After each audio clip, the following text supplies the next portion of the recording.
ल दुई जुम्लाको स्याउ आइपुग्यो है साथी हो। जुम्लाकै हो नि, यो त जुम्लाकै जस्तो छ। हो त जुम्ला हो, अरू ठाउँको ल्याएर जुम्ला बनाउँदा त त्यही त गाह्रो त्यो छ क्या, आफ्नै अर्ग्यानिक शिलाजित बेच्ने पुरै रसिले शिलाजित बेच्ने। ल चक्रघटीमा पनि आइपुग्यो जुम्लाको स्याउ। जुम्लाको है ज्ञानेन्द्र साली पठायो। 1 केजी दिनु नि त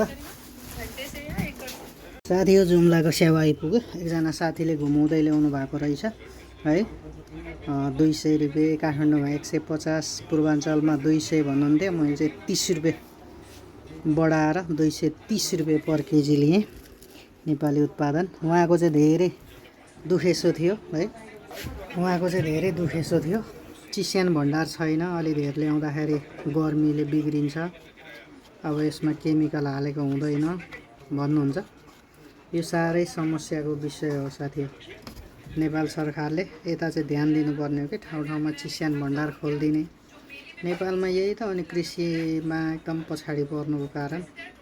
अब हेर्नुहोस् त, हेर्दा यस्तो दामी छ, सबैले खाम 10-20 रुपियाँ बेसी तिरेर। मैले चाहिँ भनेको थिएँ कि ल्याउनुहोस्, कार्टुन ल्याएर बजारमा राख्नुहोस्, बेच्नुहोस्, 10-20 रुपियाँ बेसीमा पनि बिक्छ भन्ने।